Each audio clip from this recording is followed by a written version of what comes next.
A'udzubillahi minasyaitonirrajim. Bismillahirrahmanirrahim. Ang lahat ng pasasalamat at pagluwalhati ay para sa Allah lamang, na siya ang ating pinupuri, hinihinga ng tulong at kapatawaran. Tayo ay nagpapakupkup sa Allah laban sa kasama ng ating mga sarili at sa kasama ng ating mga gawa. Sino man ang igabay ng Allah, walang makapagdiligaw sa Kanya. Subalit sino man ang hindi niya bigyan ng gabay, walang makapaggagabay sa Kanya.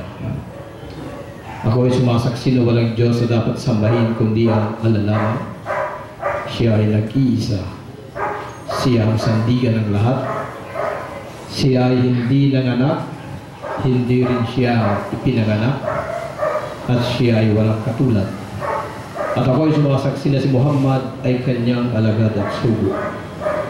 Igawan nawa ng Allah ang kanyang kapayapaan at pagpapala kay Propeta Muhammad, sa kanyang butihing pamilya, sa kanyang mga kasamahan, at sa lahat ng mga taong sumusunod sa kanyang mga aral hanggang sa huling araw. Tulad po ng dati, narito po tayo ngayon sa programang Islam Awareness Live. Ako po ang inyong lingkod, Brother Omar C. Gonzalez, at sa ngalan po ng ating mga kasamahan, si Ustaz Juhdar Najamati, si Brother Saleh Ratak, si Brother Hassan Perez, Brother Ali Agustin, Brother Isa Melvin Podot, Brother Ridwan de los Santos, Brother Umar Kong, Brother Raul, at iba pa, ay binabati po namin kayong lahat ng pagbati ng kapayapaan. Assalamualaikum warahmatullahi ta'ala wabarakatuh. Ang ibig po sabihin ay ang kapayapaan at pagpapala ng Allah ay sumainyo nawa. Magandang araw po sa inyong lahat. Ang ating pong maiksing paksa sa araw na ito, bago po natin ibigay sa ating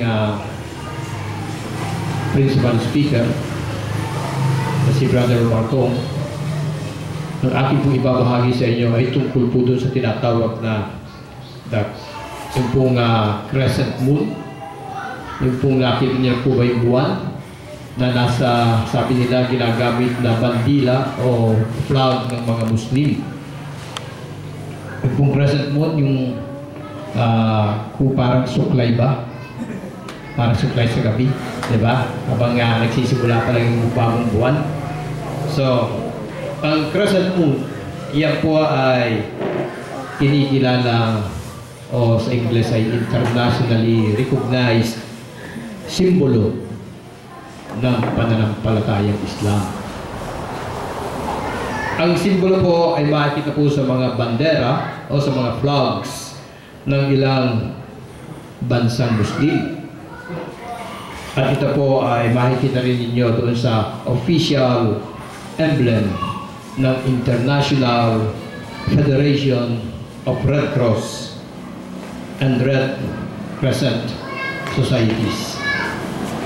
Ang mga Kristiyano po, the Christians, ang sa kanila ay ang krus. Sa mga Hudyo naman, makikita po ninyo the Star of David. So lately po, itong mga nakaraang mga linggo at buwan, medyo nagkainitan po niya sa Middle East. So nakita po ninyo mga Israelites, mga sundalo Israel, ang kanilang mga uniforme, mayroon pong tinatawag na Star of David. Yan po ang simbolo ng mga Israelites, ng mga Hudyo. At ang mga Muslim naman po, makikita ninyo, kalimitan yung sinasabing crescent moon. Ano po ba ang kasaysayan sa likod ng crescent moon? O yung pong simbolo ng crescent moon? Ano ang nasa likod ng kasaysayan? Ano po ang ipinapakahulugan ng simbolong ito? Kailan ba ito naiugnay sa pananampalatayang Islam? Ito ba ay valid symbol para po sa pananampalataya? Ang crescent moon, wala po kasi tayong blackboard dito para may pakita, pero may litrato po ako rito ng crescent moon, ano? Ito po ang crescent moon, yung makita ninyo. Huwag po ninyong isama yung star. Yun lang ang kulay green na parang, kita nyo, suklay. Yung ginagamit sa buhok ng babae. Yan po ang crescent moon. So, ang crescent moon at yung pong star ay simbolo na katunayan po wala po ang hindi pa po dumating ang panahon ni Propeta Muhammad sallallahu alaihi wasallam. Mga ilang libong taon nang nakakaraan, yan po ay ginagamit na. Wala pa po ang panahon ni Propeta Muhammad bilang propeta o sugo ng Allah. Ang mga impormasyon po tungkol sa origin o pinagbulan ng simbolo ay mahirap pong it is difficult to ascertain, mahirap pong malaman. Pero ang halos sa mga pinagkukunan po ng ulat ay nagkakaisa, sumasang-ayon na ito pong ancient celestial symbols ay ginamit po ng mga tao doon po sa Central Asia o kalagitnaan Asia at doon po sa Siberia, doon po sa Russia, sa kanila pong pagsamba sa buwan, sa araw, sa buwan, at doon po sa sinasabing sky gods o mga Diyos ng kalangitan. May mga ulat po na crescent moon at ang star, ang bituin, ay ginamit para to represent kumatawan doon po sa Carthaginian goddess na ang pangalan ay si Tanit o yung pong Diyosa Greek goddess na si Diana. Ang siyudad po ng Byzantium, the city of Byzantium, na nakilala po na Constantinople at nakilala Istanbul, ay ginamit po ang crescent moon bilang simbolo. Ayon po sa mga ulat, pinili po nila ang simbolong ito para po sa pagpaparangal doon po sa Diyosa na tinatawag na si Diana, the Greek goddess Diana.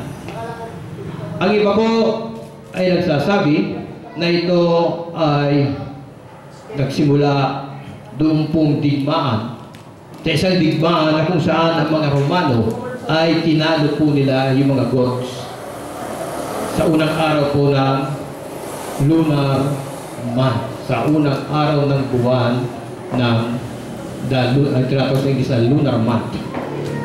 In any event, ang crescent moon ay makikita po sa bandera ng tinatawag po noong bansang Turkey.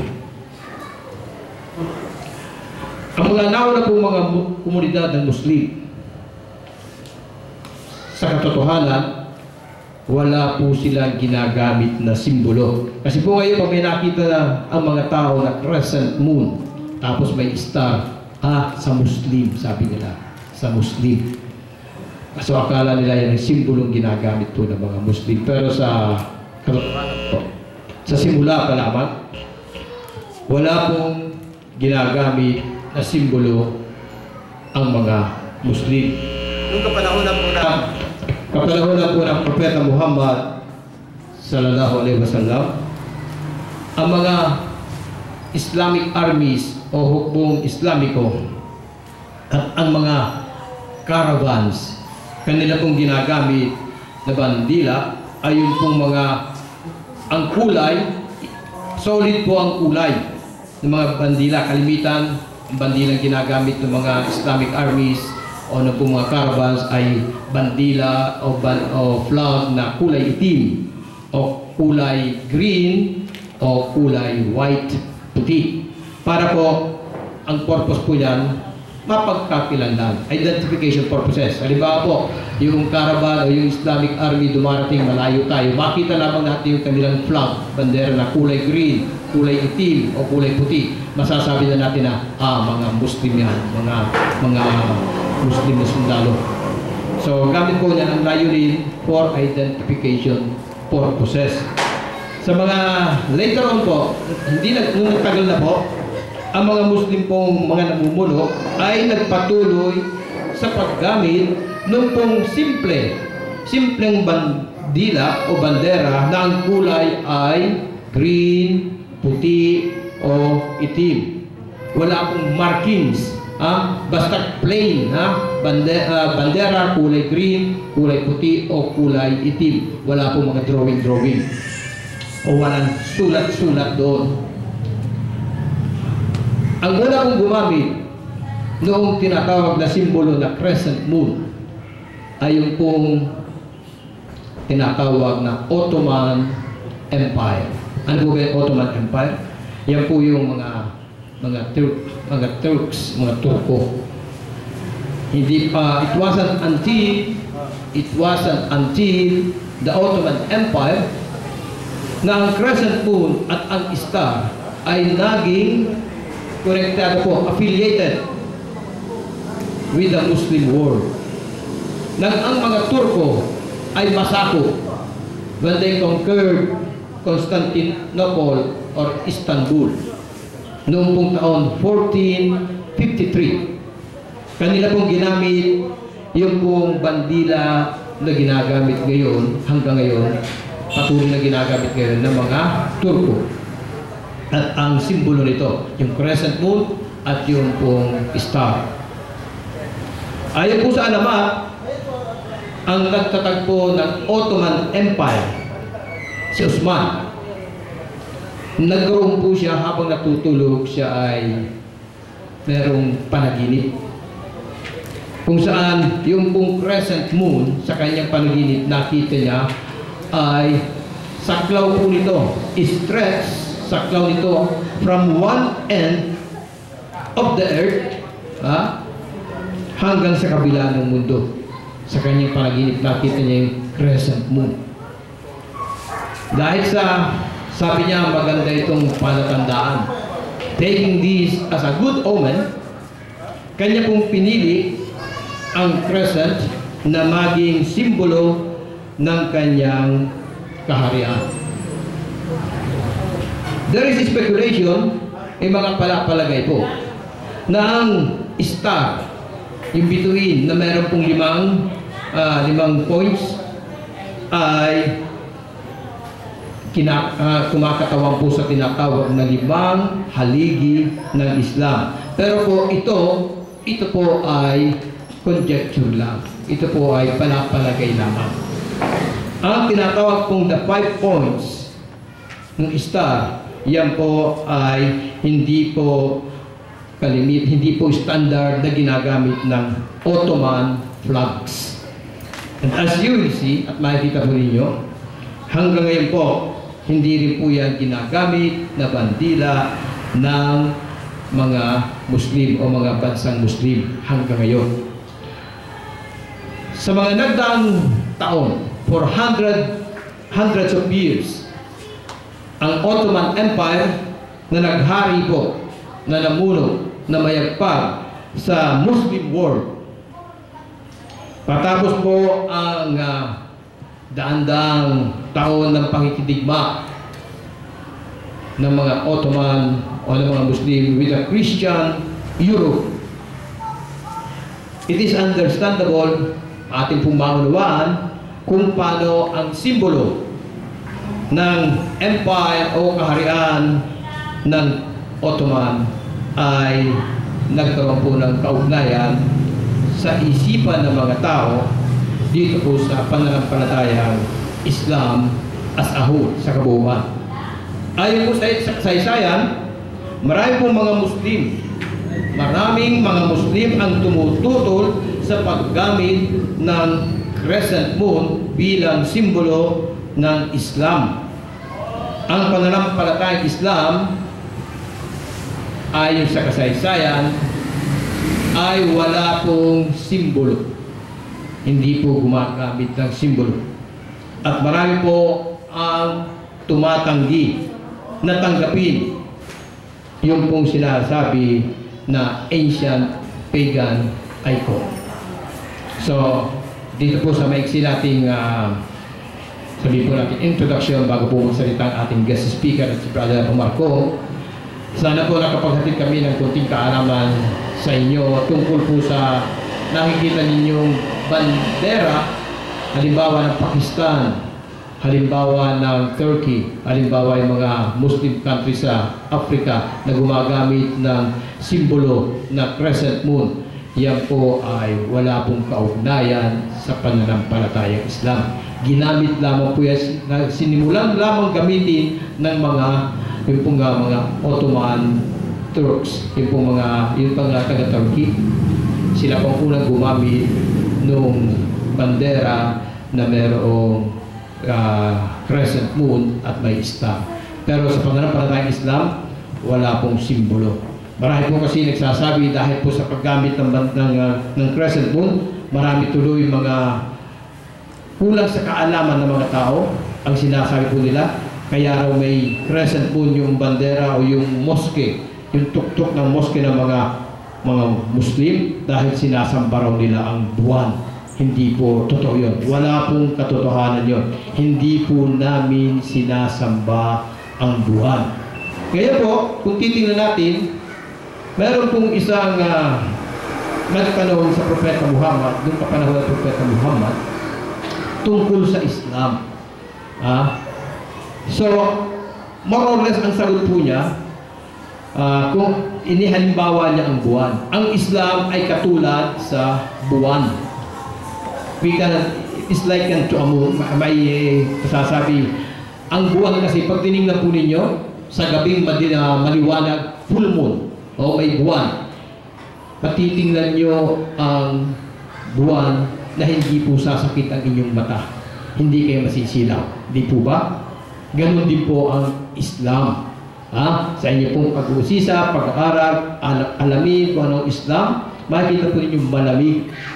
Malamig tulad ng buwan, habang tinititigan, malamig sa mata. Di tulad po halimbawa, kung araw ang ginagamit nila halimbawa sa pagpapaliwanag ng Islam, masisilaw po tayo sa araw. Masakit po. Subukan yung tingnan ng araw. Masakit, luluha ang mata natin, hindi tayo tatagal. Di katulad ng buwan, pag tinignan po natin, malamig sa mata. Ganyan din po ang Islam. So maraming salamat sa inyo lahat.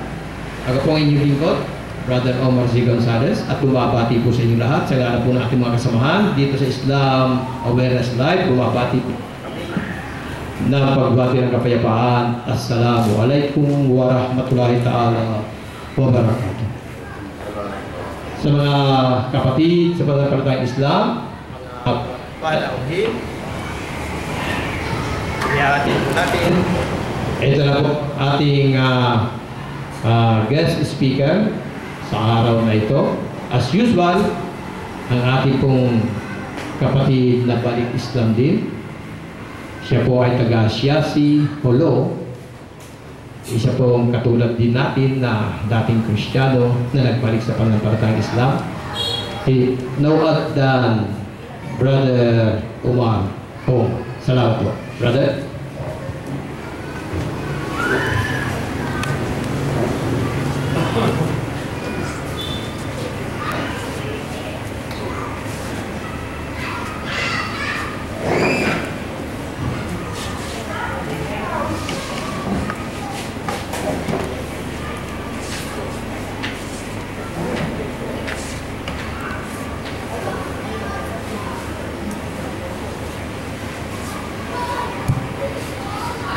أعوذ بالله من الشيطان الرجيم بسم الله الرحمن الرحيم الحمد لله والصلاة والسلام على رسول الله وعلى آله وعلى أصحابه وعلى من تبعهم بإحسان إلى يوم الدين ما بعد السلام عليكم ورحمة الله تعالى وبركاته.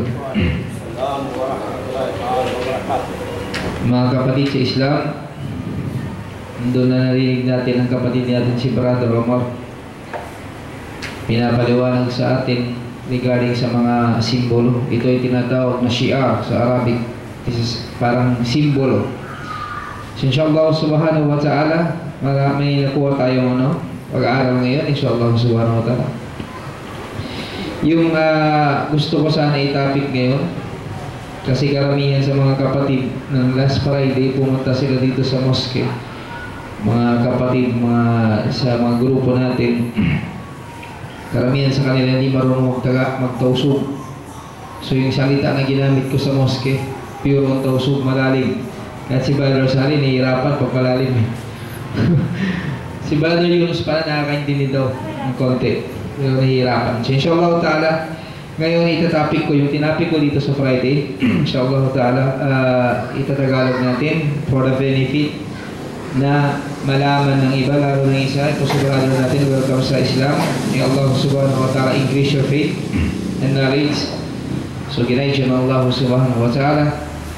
So yung tinapik ko doon sa Friday ay yun ang tinatawag Al-Fadail Dhikrul Maut, meaning the significance of remembering death. As itong significance of remembering death, napakahalaga itong mga kapatid sa Islam. Remember ko ng bata pa ako, pag nakakita ko ng mga taong namamatay, nagtatanong ako bakit sila namamatay. Kasi normal question yun. Reality. In fact, a realistic question yun. Kasi nag-happen eh. No one there sa buong mundo, no one exists dito sa mundo na nagdi-deny sa death. Kahit sino, they recognize death. Kaya lang ang problem, they don't know what is after death. Anong life after death? What will be then? In fact, kahit si Isaac Newton, one of the greatest scientists, aral tayo. In fact, lahat pag pumapasok ka sa eskwela, mayroon yan sa mga dingding, yung mga picture ng mga scientists, sina Charles Darwin, Sir Isaac Newton, para makita ng mga estudyante itong mga tao na ito, nakikita niya parang isang good model example na dapat kayo maging katulad nila Bright. Genius. In term ginagamit nila genius.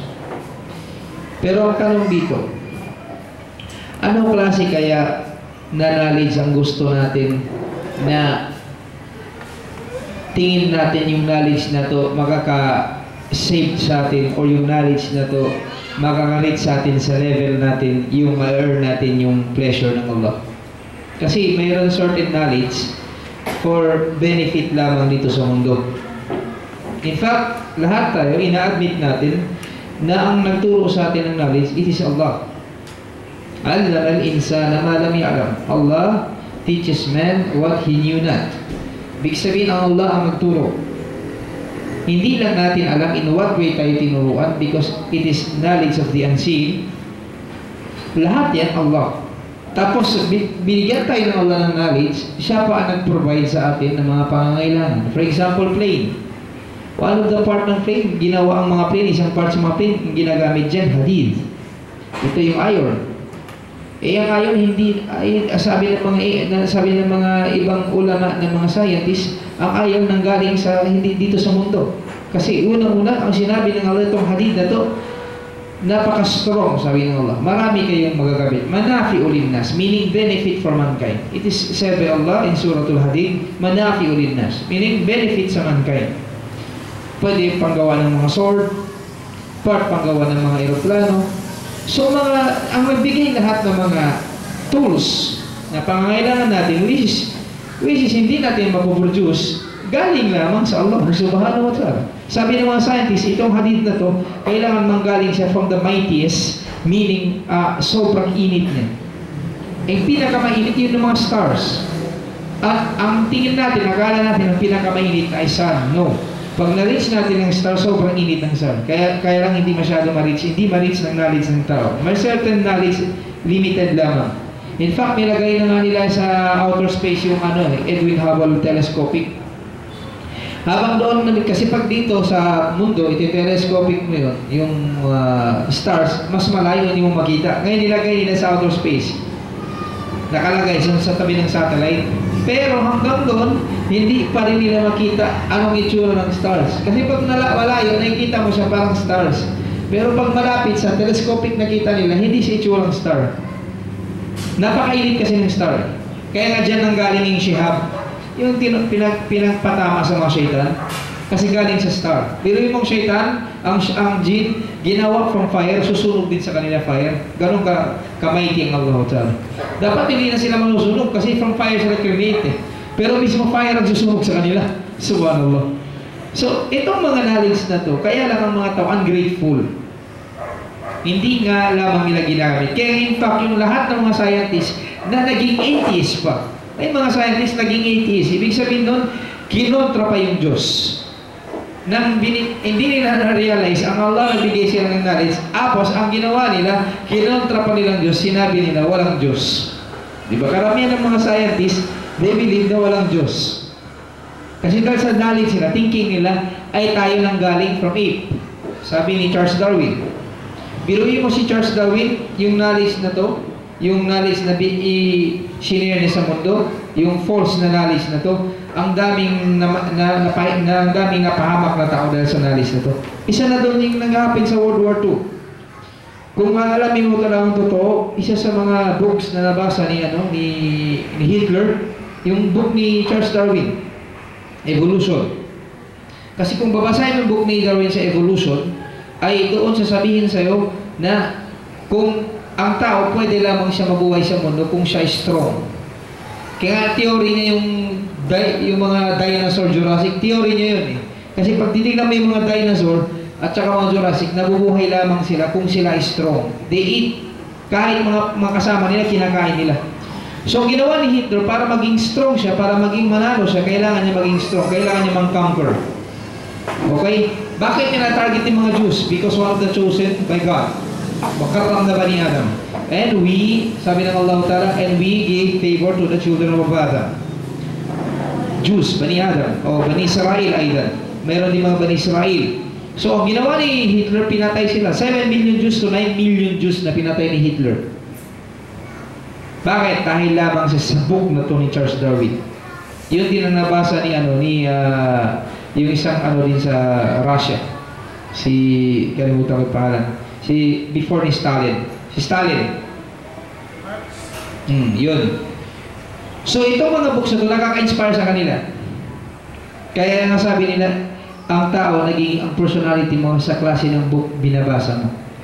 Sabi nga ni Ahmadiyyat, rahimahullah, sabi niya, if you read junky stuff, your minds become junky. Okay? If you read religious book, magiging religious ka.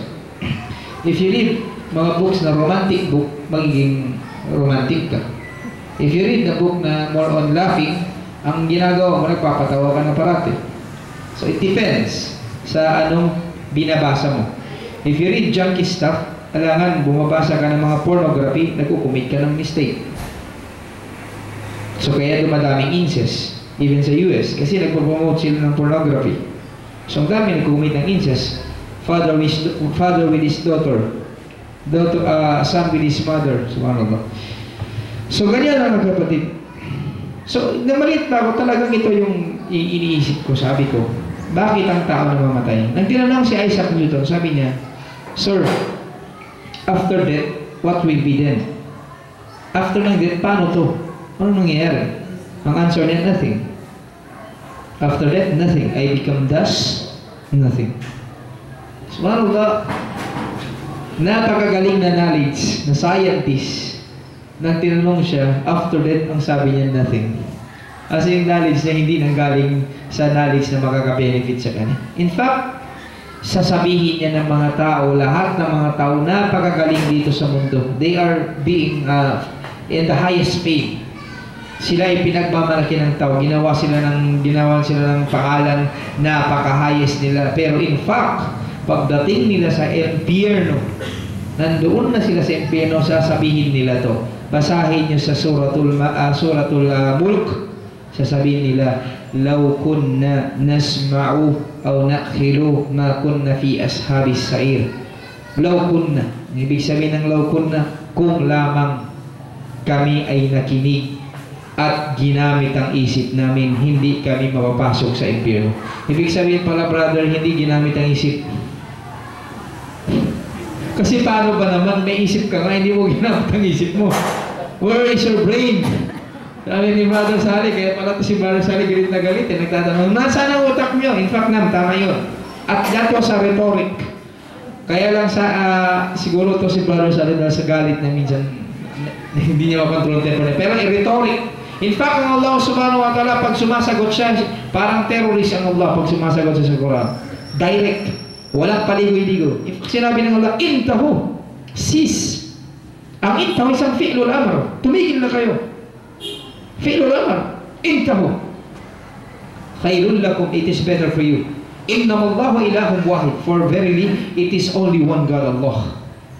Tumigil na kayo. Kung sasabihin yung Allah, inallahu subhanahu wa ta'ala thalath, kasama siya ma'at thalath, kasama siya sa tatlo, intahu. Better tumigil. Intahu, cease. It is better for you. Allah subhanahu wa ta'ala, prangko siya. Sabi ng Allah subhanahu wa ta'ala ng Quran, Badi'us samawati wal ard. Allah subhanahu wa ta'ala is the originator of the heavens and earth. Anna yakunu lahu walad, walam takun lahu sahiba. Paano naman ang Allah, sabi ng Allah, paano ang Allah magkakaanak, hindi naman siya nagkaroon ng asawa? Straight to the point. Walang riddle. Wala. Hindi namibigay ang Allah ng riddle. Kaya sinasabi pala dito, subhanallahu amma yasifun. Glory be to Allah, those who ascribe to Him. Amma yasifun, nag-ascribe sila ng partners not befit with Allah. Ginagawa ng Allah ng anak. Ginagawa ng Allah ng ganito. Hindi befit sa majesty ng Allah, nagagawa mo siya ng gano'n. Kasi ang knowledge mo, you are limited ang knowledge mo. So ginawa mo, naggawa ka ng example sa Allah Ta'ala, hindi fit sa karakteristik ng Allah Subhanahu wa Ta'ala. It only befits Allah Ta'ala. Dapat kung magbigay ka ng example, it befits only Allah. That's why mismo Allah mismo ang nabibigay ng parable sa sarili niya. It befits His majesty. Hindi ka pwede magbigay ng example. Sabi mo, kung sabi ng God, we created man with our own image. Ibig sabihin, tayo kamukha rin natin ng Diyos. So, di tayo pwede magawa ng gano'n. Kasi ang knowledge may limitation. Ito ang problem sa mga tao. So meaning, ang knowledge pala ng mga taong napaka-bright, ay mapapasok sila sa impyerno. Sino ba dito ng knowledge na gano'n? Kasi kaya gusto mo ng knowledge, iba-iba nga benefit makukuha mo pag may knowledge ka eh. Pag may knowledge ka sa mundo, madali ka yumaman. Pag ikaw ay naging doktor, napakabilis mo yumaman. Ikaw engineer. Kasi magagamit mo itong knowledge na to sa business, ikaw ay accountancy, ikaw pahabulin ng mga company. Ginamit mo itong knowledge na to. Meaning, worldly benefit lamang. How come yung purpose mo, bakit ka nandito sa mundo? Yun ang nakalimutan mo. Kaya pa natin sinasabi ng Allah, Mal hayatud dunya illa la'ibun wa lahu. Life in this world is nothing but play and amusement. Walad darul akhiratu khairul ladina yattakun. But far better the home in the hereafter for those who are muttaqun, pious, those who fear Allah. Then Allah says, Afala ta'kilun. Where is your knowledge? Allah says that. Afala ta'kilun. Have you then no sense? Ganun interpretation eh. Have you then no sense? Do you not understand? Fa'anna tu'fakun. Why are you deluded? Isang question ng Allah dito. Afala ta'kilun. Where is your knowledge? Sa kabilang ayat, sabi ng Allah, sabi ng Allah, sabi ng Allah sa mga ta'ala, anna tu'fakun. Sabi ng Allah, why are you deluded? Kasi nung sinabi ng Allah Ta'ala, sabi ng Allah Ta'ala sa ayat na yun, sabi niya, Mal Masihu Isa ibn Maryam illa Rasul. Verily Jesus Christ was no more than a messenger of Allah. Qad khalat min qablihi ar-rusul. Many were the messengers that passed away before Jesus. Meaning marami ng messenger na matay before Jesus. Ibig sabihin lahat sila nakakatingin ng kamatayan. In fact, sinabi ng Allah Suratul Anbiya, ayah 7, sabi ng Allah Ta'ala, we created messengers that have jasad la yamut. Ibig sabihin, kami gumawa sa kanila ng jasad, ibig sabihin, body na hindi namamatay, immortal. Meaning, they are bound to death. They are bound to death. Ibig sabihin, kailangan nila mamatay. Because that is the nature of a creation, not the nature of creator. Sabi ng Allah Ta'ala, many were the messengers passed away before Him. Ummuhu Siddiqa, and his mother was Siddiqa. What is Siddiqa? She believes in Allah. She believes in the books of Allah. She believes in the prophets of Allah. She believes in the angels of Allah. She believes in the divine preordainment of Allah. Lahat ito pinapaniwala ni Mary alayhas salam. Anong sinabi ng Allah? Kana yakulan itsam. Mary and Jesus used to eat food. So bakit ang Allah nag-draw attention? Bakit sila kumakain? What purpose? Common sense. Kaya sabi ng Allah, afala ta'kilun. Is your sense. Ito naman, gagamitin mo, mag-investigate ka. Parang soko. Bakit nga bang tao kumakain? Kasi kaya ka kumakain, ikaw ay pag hindi kumain, mamamatay. Kaya ka kumakain, kailangan mo ng nutritions para lumakas ka. Kaya ka kumakain, in short, ang katawan na yan, na hawak-hawak mo, na gamit-gamit mo, ay bound to death. Ibig sabihin, pwedeng mamatay, pwedeng manghina, pwedeng ma-afflict ng anong mga defect, kasi ay katawan na yan, creation lamang. So meaning, doon pa lang sa sense na sinabi ng Allah, kung ginagamit natin isip natin, talagang lahat ng mga Christianity siguro magigising. Jesus and Mary used to eat food. Pag kumakain sila, hindi sila pwede gawin Diyos. Kasi ang Diyos, hindi siya hayyum la yamut. Siya ang beginning, ang life niya walang hindi na mamatay. La bidaya wala nihaya. There is no beginning, no ending. Dapat ganoon ang God Almighty. Ngayon si Jesus ate. In fact, He ate broiled fish and honeycomb. Sabi niya, "Indakum ta'am." Nagpumunta sa upper room, sabi niya, "Have there anything to eat?" Fatanawaluhu juz'an min samakin wa shahdin min asalin. Binigyan siya ng some portion of fish, samak, or shahdi asal, or honeycomb. Kumain si Jesus. Akala ala kuddamahu. Kumain siya in front of them. To show what? Itong body na ito kumakain is not God. And Mary used to eat also, di ba? Pag kumakain ka, kailangan mo ng bush, rock, para maglabas ng excrement mo. God ba yung ganun? Tapos nang sinabi ng Allah, Jesus and Mary used to eat food, sinabi agad ng Allah, "Unduru kayfa nubayyinu lahumul ayati." See how we explain to you our ayah. Ibig sabihin, i-explain pala yung ayah, hindi mo naintindihan. Tapos sinabi agad ng Allah, next sabi niya, "Unduru anna yufakun." See how they are deluded. Ibig sabihin, hindi ginamit ang isip. Deluded. Sinabi na nga, kumakain, ibig sabihin, pwede gawin Diyos. Alam mo, katulad ng ginawa ni Abraham, parang hina-hina ginagawa sa ito. Di ba sinabi ko na sa inyo, yung mga Diyos na yan, namatay, nasira, hindi nga kumakain, hindi nagsasalita, kayo mismo gumawa. Tapos bakit nyo sinasamba? Saan na bang isip nyo? Gano'n lang. Hindi nyo lang maintindihan bakit nangyayari ka sa mga idols. Yung walang lakas. So yun ang mga katanungan, mga kapatid.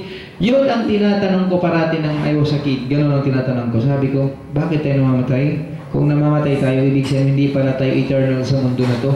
So ano yung purpose? Bakit tayo nandito? So yun ang rason magsisik ka.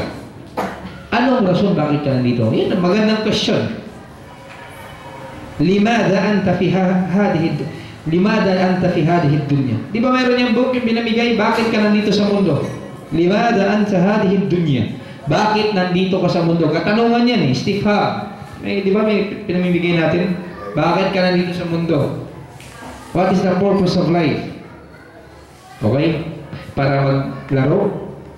Mag-enjoy? Sabi nga ng mga artista, karamihan sa kanila. Sabi nga ng artista. Remember ko tawa, sinabi ni Joy De Leon eh. That time sabi niya, anong purpose mo dito sa mundo? Wala, mag-enjoy. Tapos, sabi niya, mag-enjoy ako, gagawin kong gusto ko, after ng death, ay papahinga na ako. Allahu Akbar. Poor knowledge. Mag-enjoy ka sa mundo, gawin mong gusto mo, after ng death, papahinga ka na, kasi lalagyan dun sa libingan, RIP.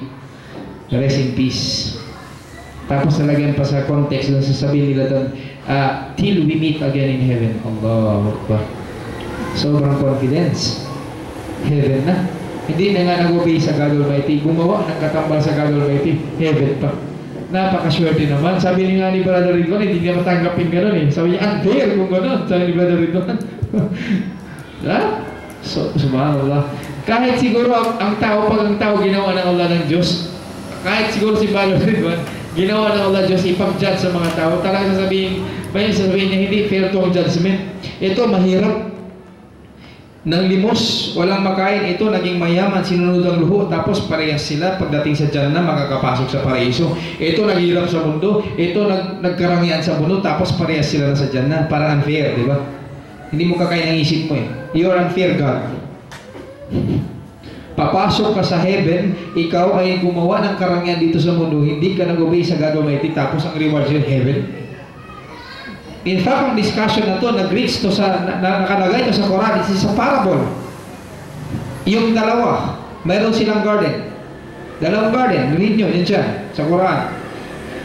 Mayroon dalawa na to, may garden sila. Sabi ng isa, napakaganda ng garden ko kaysa sa garden mo. Sabi niya, ang thinking ko, hindi na ako, sabi niya, i-resurrect ng God Almighty. At sabi niya, kung sakali ako i-resurrect ng God Almighty, makakatagpo ko ng garden mas maganda dito ibibigay niya sa akin. Sabi sa kanya ng isa, yung hindi maganda yung garden, matakot ka sa Allah. Ako, sabi niya, takot ako sa Allah. Hiningi ko sa Allah na bigyan ako ng guidance ng Allah at ipasok niya ako sa paraiso. Itong isa mayabang. Ganon din ang pagkayabang ng mga Jews. Sinasabi ng kay Propeta Muhammad, hindi, kung susunugin kami, mga some days lamang.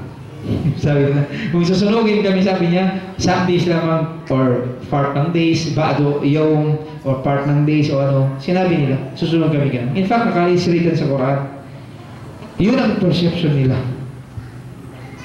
Ganyan kadiludid ang tao pag hindi ginagamit ang utak. Ngayon, pumunta tayo sa topic natin. Una-una mga kapatid, sabi ng Propeta Muhammad sallallahu alaihi wasallam,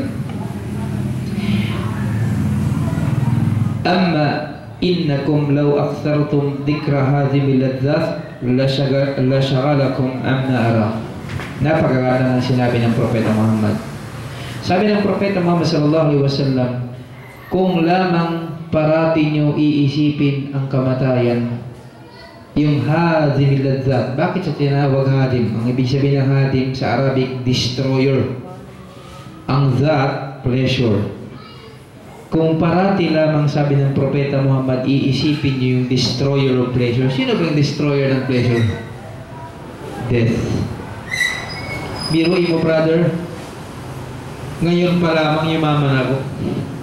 Kumita ako sa business. Unti-unti na ako. Nag-iisip pa ako, ilan ang pera ko? Umabot na maraming milyon. Gusto ko bumili ng sasakyan. Gusto ko pa ipagawa yung bahay, ganito. Ang dami kong plano kasi unti-unti na gumaganda yung business ko, dumarating ang pera. Pero in the midst of that, bigla ako kinuha ng kamatayan. Di ba destroyer of pleasure yun? Milyon-milyon pera, may yate ka, tapos ilang babae, 10 babae na sa taas ng yate. May inuman, takabigay sa'yo, lahat sila nakabikini. Enjoy ka. Bigla ka namatay. Hindi ba yung destroyer of pleasure? Habang natutulog ka sa aircon, sarap na sarap, ayaw mo na gumising, bigla kang namatay. Hindi ba yung destroyer of pleasure? Kaya sabi ng Propeta Muhammad, kung lamang iisipin nyo ng mabuti, ng napakarami yung destroyer of pleasure, la syagalakum amma ara, kayo ay mabibisi sa nakita ko. Ano ba nakita ng Propeta Muhammad? Nakita ng Propeta Muhammad paano ang torment sa loob ng grave. Nakita ng Propeta Muhammad gaano katakot ang mga anghel sa taas ng langit. Space ng isang finger. Isang space ng finger, ganyan lang kaliit. Lahat doon, nandoon ang mga anghel, natatakot sila, nanginginig sila, nagpipray sa Allah Ta'ala. Hindi lamang natin nakikita. At sabi ng Propeta Muhammad, may karapatan ang samawat, ang heavens mag-mourn, magreklamo. Ganun karami ang anghel, takot o sinsot. Nakikita ba natin? Hindi. Hindi natin nakita ng sinabi ng Propeta Muhammad, takot na takot si Israfil, hawak na hawak ng trumpet, yung sword. Tapos nakatingin sa langit. Anytime kung mayroon signal sa kanya, sabi ng Allah, day of resurrection, ibublow na yung sword. Takot na takot siya. Alam ba natin yun? Nakita ba natin? Hindi.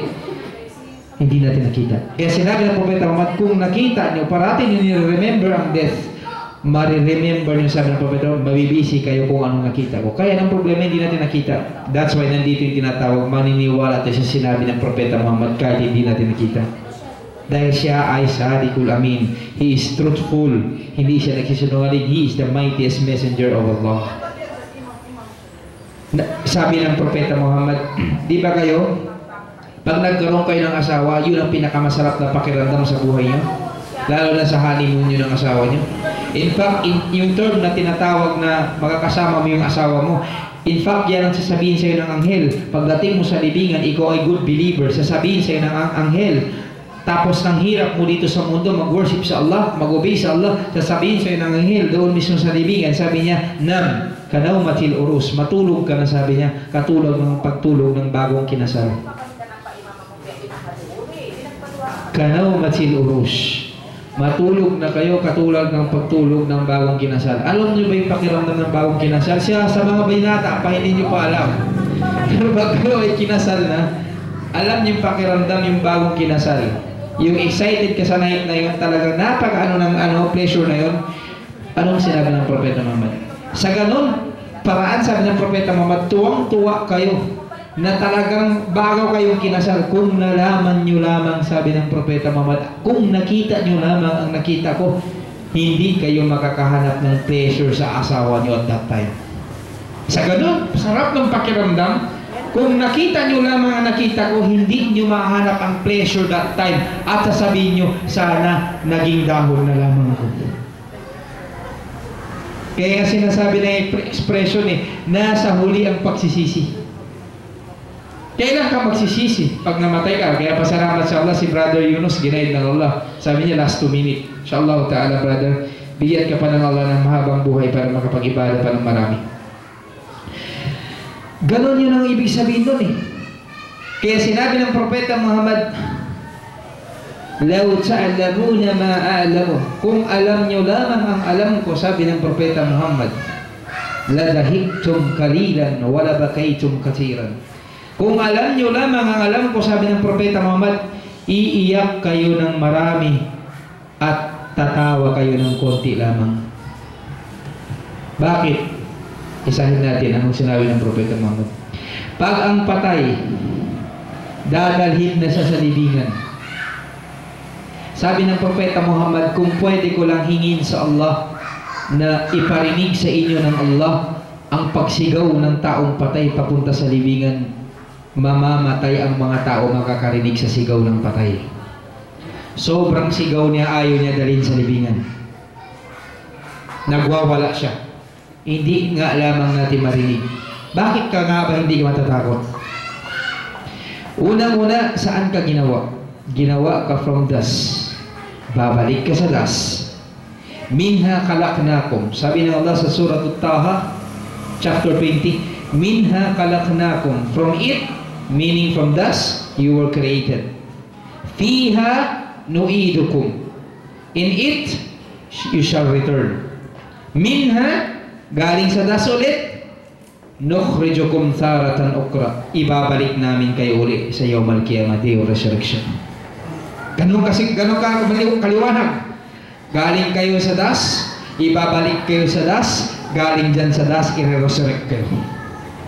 Allahu Akbar, subhanallah. Ngayon sabi ng Propeta Muhammad sallallahu alaihi wasallam, pagdating ng tao doon sa libingan, unang-una, hindi pa siya dumarating sa libingan. Bakit siya takot? On the day of Sakratul Maut. Kaya siya tinawag sakra. From the word sakara, ibig sabihin parang you're in drunken state. Para kang lasing. Sakra, sukor. Sukor, parang lasing. Sakra Maut. In Sakratul Maut, in the sakara maut. Ang sakara ay maut, napakahirap. Na ang hirap ng sakra maut, ibig sabihin nun, hindi mo siya kaya isigaw. Kung ang term na sinasabi mo, ang pinakamasakit ay kaya mo isigaw, sisigaw ka ng pinakamalakas, yun ang masakit. No. Ang pinakamasakit, hindi mo siya masisigaw. Kumbaga, pag ikaw ay nakakita ng artista, sumigaw ka, na gusto mo talaga, idol mo, sumigaw ka, pero iba yung naramdaman mo pag nakakita ka na natulala ka lamang, nagaganyan ka lamang. Ang sakra, Hindi ka sisigaw, para kang sa sobrang sakit, hindi mo kaya sisigaw. Hindi makalabas ang sigaw mo.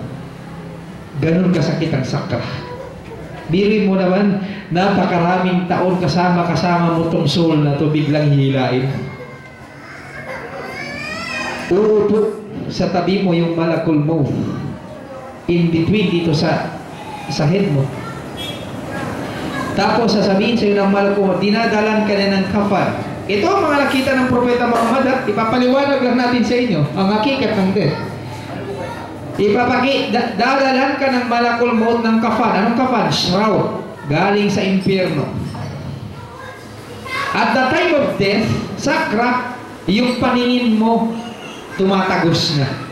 Marami ka nang nakikita. Dito din ang time, napakalakas ng Satanas mangdilu. Ang gagawin ng Satanas, magpapanggap siya kamukha ng lola mo, nanay mo. Sabi niya, anak, sumama ka na sa akin. Akala mo si nanay mo. Kaya ang role ng brother, pag nasa tayo mga kapatid na sa sakra, sabihin mo ng la ilaha illallah, walang ibang Diyos kundi ang Allah. Pag nasabi niya, huwag niyo na siyang kausapin. Mas maganda mamatay siya sa la ilaha illallah. Ang Satanas nandun, magpapakita. Sabi niya, nakita ko si Lord, nakita ko nanay mo. Ano sinabi? Sumama ka na sa akin. Nakita ko si Jesus. Sumama ka sa akin, di ko yun sa paraiso. Lahat to ginagawa ng Satanas at the time of sakra. Ito na kasi, ito na yung last chance niya. Ito na yung last chance. Katulad kay Imam Ahmad Ibn Hanbal, yung founder ng Madhab Hanbaliya. Siguro si Iblis ang pumunta mismo sa kanya. At the time sa deathbed na siya, sinasabi niya, la ba'ad hat sa amut. Sabi niya, ayoko hanggang mamatay ako. Sabi ng anak niya si Abdullah, ano ka itong sinasabi ni tatay? Nasa sakra si tatay. Sinasabi niya, ayoko. Ano ba ni tatay na mamatay? Napaka-religious naman ng tatay ko eh.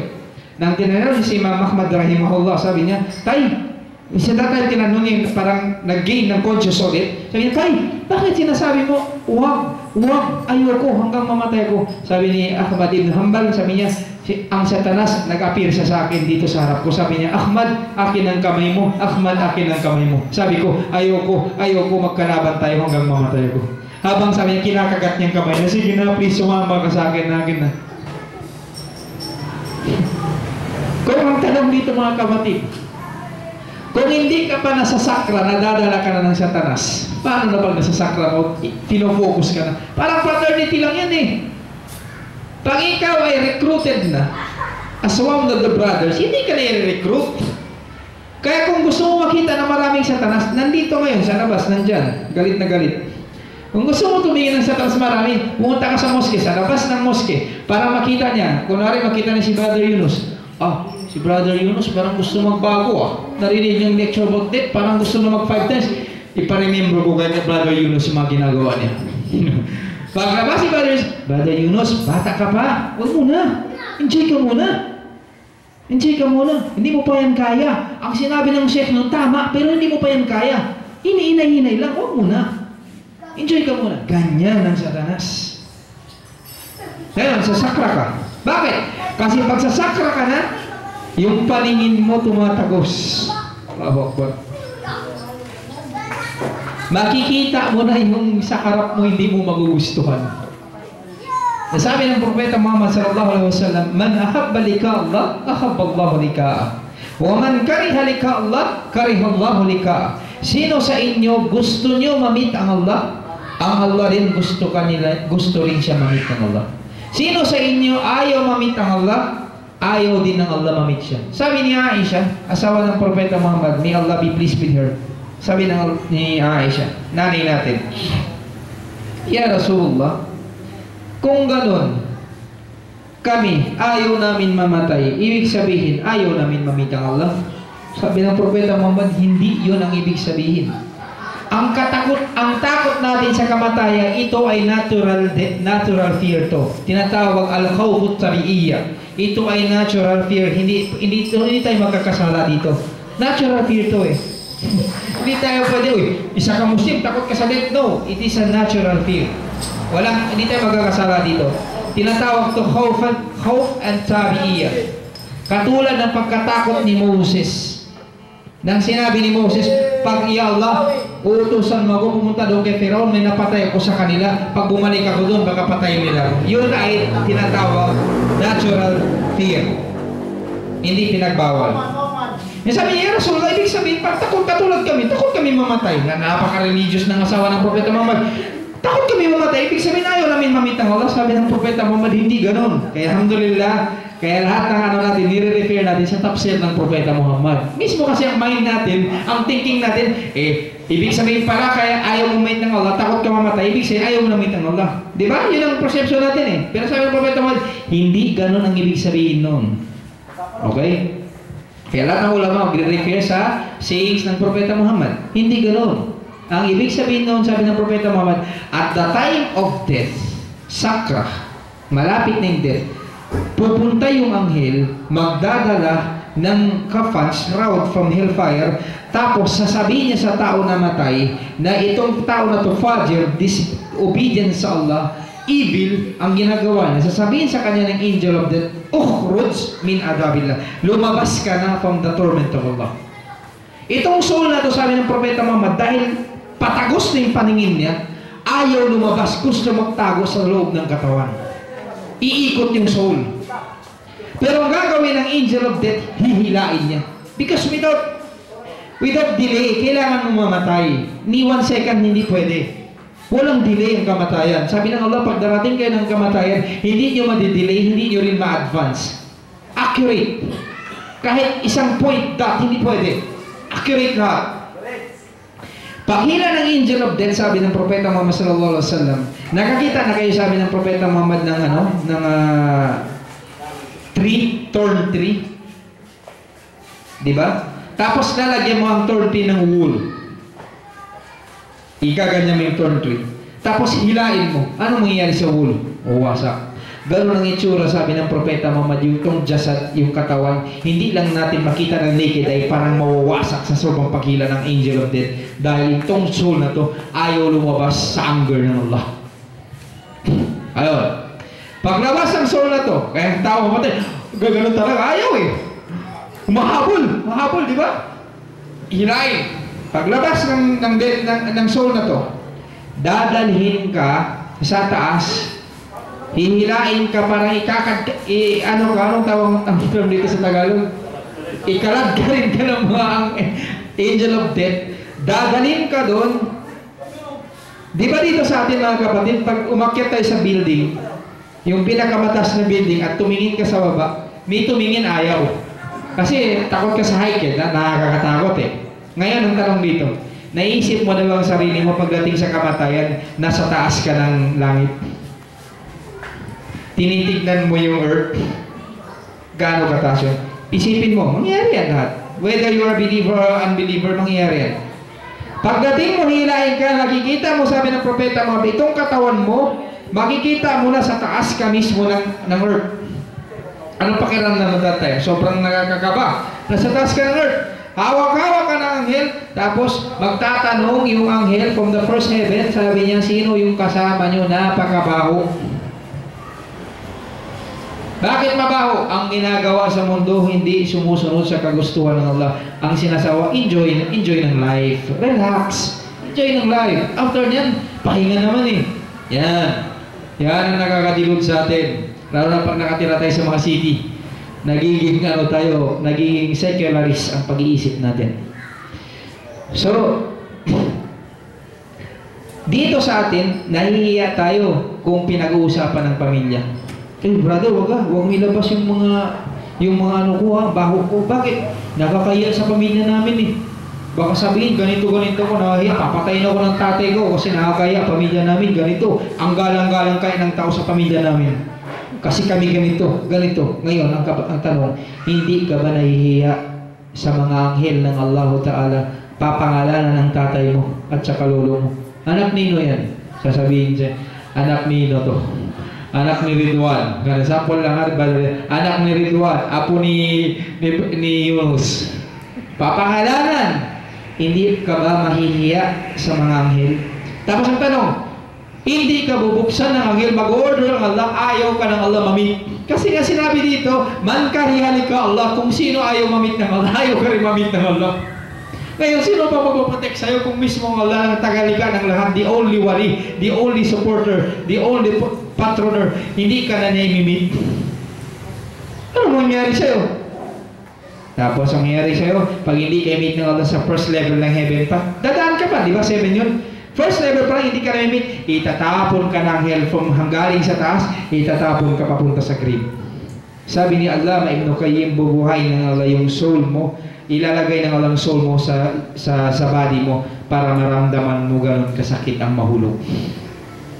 Anong pakiramdam? Hindi mo kasi makita ng naked eye, bubuhayin. Napakasimple lamang yan sa Allah subhanahu wa ta'ala. Tapos sabi ng Propeta Muhammad, pagdating mo, paghulog mo sa baba, dito sa grave, wasak na wasak ang katawan mo. Tapos marinig mo na yung mga nakilibing. Tulong. Hindi ka nila maririnig. Darating na si Munkar at saka Nakir. Depende sa klase ng ginagawa mo yung itsura nila dalawa. Pag ikaw ay kafir, napakapangit ng itsura nila. Nakakatakot. Undescribable.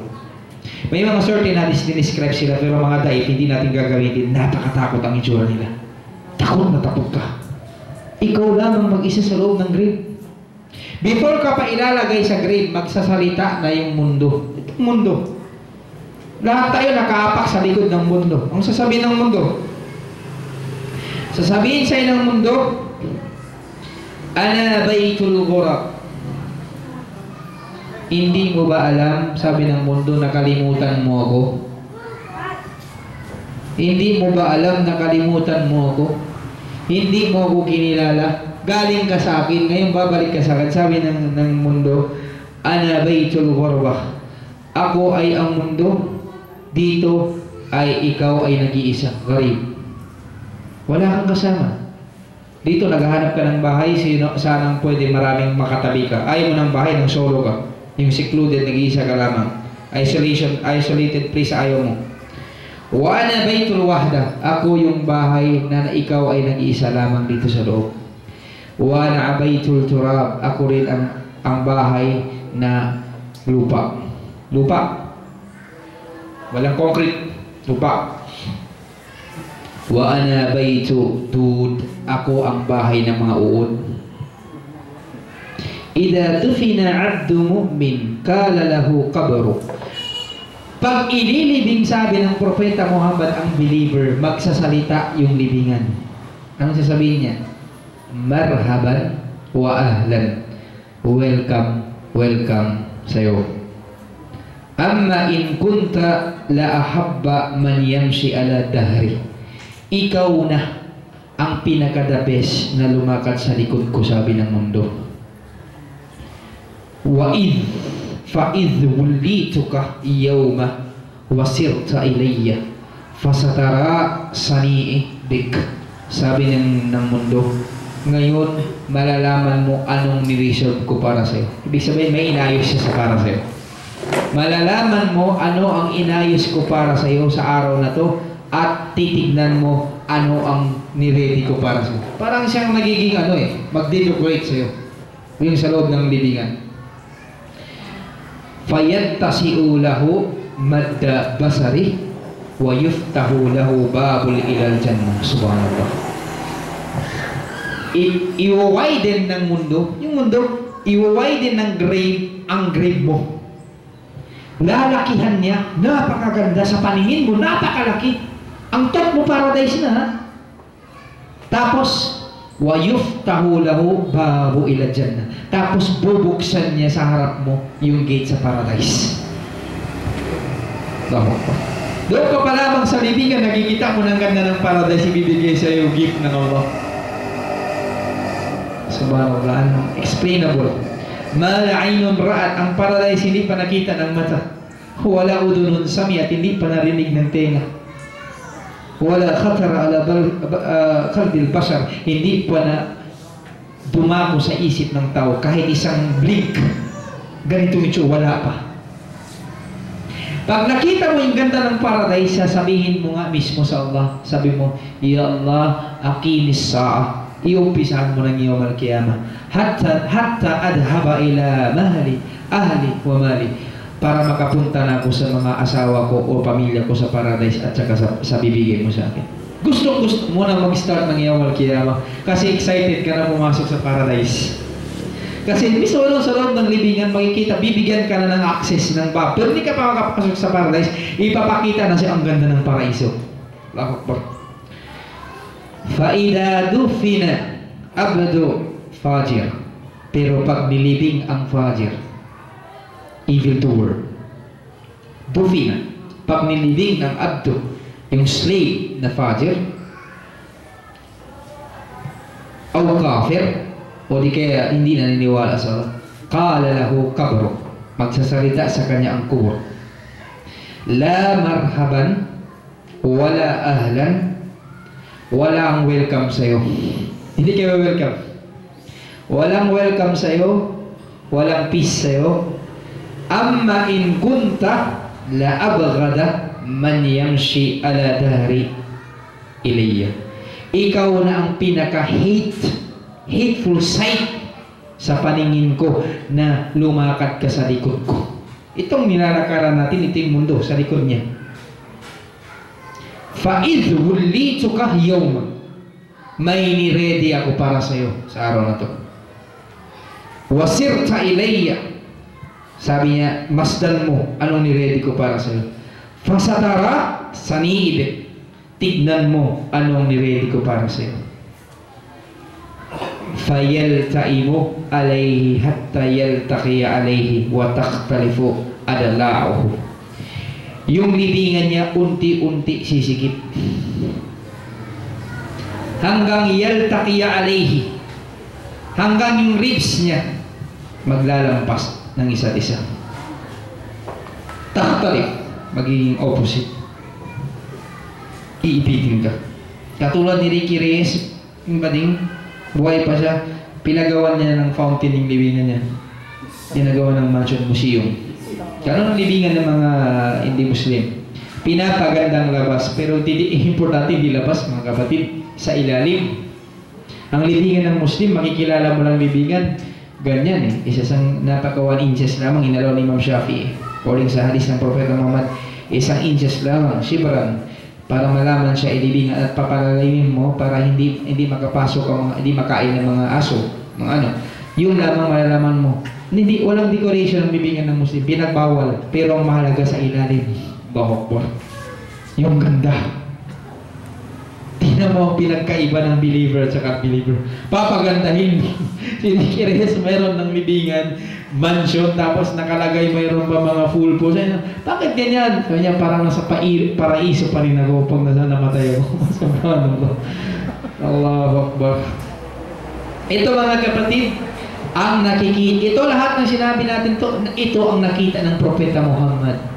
Kasi ang Propeta Muhammad, nakikita niya kung anong nangyayari sa loob ng libingan. Binibigyan siya ng Allah ng access. Kaya sinabi ng Allah Ta'ala, mga kapatid sa Islam,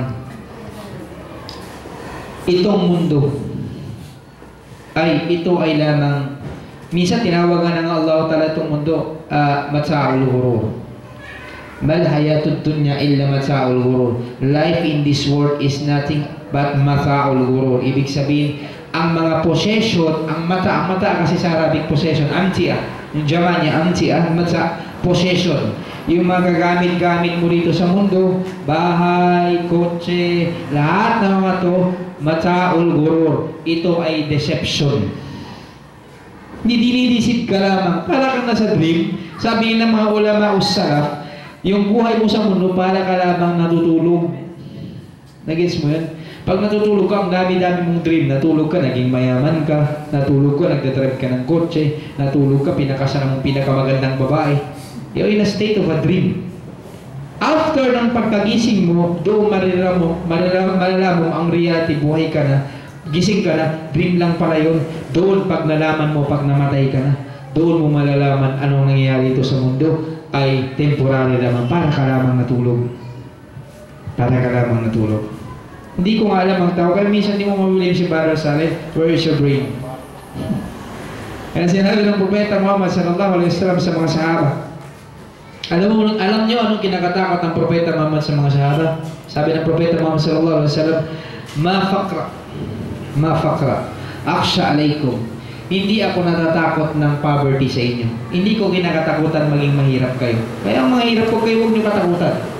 Ang kinakatakot ng Propeta Muhammad, walakin akhsha alaykum an tubsatud dunya alaykum kama busitat ala man qablakum fatanafasuha kama tanafasuha fatuhlikukum kama ahlakakum.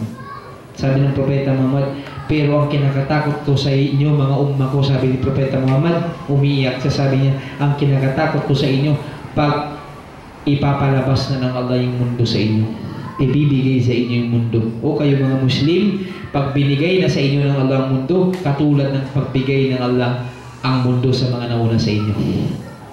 Anong mangyari? Fatanafasuha, kayo ay magkukumpit each other sa mundo lamang. Fatuhlikukum, tapos kayo ay madidestroy katulad ng nauna sa inyo na dinestroy ng Allah dahil nagkumpit sa mundo. Ang kinakatakot ng Propeta Muhammad, yung mga indulge tayo sa mundo. Subhanallah. Kaya sinabi ng Allah subhanahu wa ta'ala sa ibang ayah, sinabi ng Allah subhanahu wa ta'ala, itong buhay sa mundo, sabi ng Allah Ta'ala, mataon. Katulad na sinabi ko sa inyo, sabihin ng mataon, para may mga possession ka lamang dito sa mundo. Wa innal akhirata wa hiya darul qarar. Pero yung akhirat, tinatawag siya dar, ito ay dwellings qarar. Ibig sabihin ng qarar sa Arabic, well established. Meaning hindi na siya mabubuwak, hindi na siya masisira, doon ka na maninirahan for eternity. Hindi katulad pagbahay mo dito sa mundo, pwede pang masira, hindi siya stable. Pwede siya marisira, it's either mamamatay ka, may iwan mo yung bahay mo, or kahit bahay mo, tiyatagalin sa masisira din siya. Pero yung darul qarar, yun ang steady, yung bahay sa hereafter, hindi ka na mamamatay. Kaya sinabi ng Propeta Muhammad sallallahu alaihi wasallam, sabi ng Propeta Muhammad, wa ana habibullah, ako ay mahal ng Allah, wala fakra, hindi ako, sabi ng Propeta Muhammad, nagyayabang sa inyo. Wa ana hamilul liwa alham, sabi ng Propeta Muhammad, alham yawm al-qiyamah, hindi ako ang magdadala ng flag. Pinag-usapan ni brother kanina yung flag. Natawag sa Arabic ng flag liwa. Ang flag standard na ginagamit nila is either black or green. Nakalagay doon, la ilaha illallah, liwa. Sabi ng Propeta Muhammad, ako ang magdadala ng flag sa Yawm al-Qiyamah, tinatawag na flag of praises. Sa kabilang buhay, mayroon din dalang Propeta Muhammad ng flag of praises para ma-recognize siya ay propeta ng Allah, dala-dala niya yung flag of praises ng Allah. Allahu Akbar. Wala fakra, hindi ako, sabi ng Propeta Muhammad, nagyayabang sa inyo. Wa ana awwalu syafi' wa awwalu musyaffa. Ako ang una igagrant ng Allah, mag-i-intercede, at ang intercession ko ang first igagrant ng Allah. Wala fakra, hindi ako nagyayabang sa inyo. Sabi ng Propeta Muhammad, wa ana awwalu man yuharriku hilaqa jannah. Fayaftahu Allahu li fayudkhiluniha ma'i fuqara al-mu'minina wala faqra. Sabi ng Propeta Muhammad, ako ang una kakatok sa pintuan ng paradise. Kakatok, gagalaw sa ring, yung hilaka, itong ring ng paradise. Kung paano itsura niya, Allah Ta'ala alam. Fayaftahu Allahu li, bubuksan siya ng Allah para sa akin. Fayudkhiluha ma'i, papasukin kami ng Jannah, sabi ng Propeta Muhammad, kasama ko ang mga fukara, mga mahihirap. Subhanallah. Ang kasama ng Propeta mapapasok mahirap, kayo takot kayo sa mahirap. Propeta Muhammad namatay mahirap. Si Abu Bakar mayaman, namatay mahirap. Tapos ikaw gusto mo ng mundo, kahit alam mo temporary lamang. Kaya bakit natin nasama ang topic sa mahirap? Kasi the significance of remembering that hindi ka makikir kung ikaw ay mahirap, kasi alam mo anytime maaalis ka dito sa mundo na to. Hindi ka malulungkot, hindi ka masisira ang pag-iisip mo sa mundo na to, mga kapatid. Sinabi ng Allah subhanahu wa ta'ala, "Ash-shaytanu ya'idukumul faqra." Ang shaytan, sabi ng Allah Ta'ala, he will threaten you. He will threaten you of something, fear of poverty. Ang syaitan, pinitir ka ng poverty.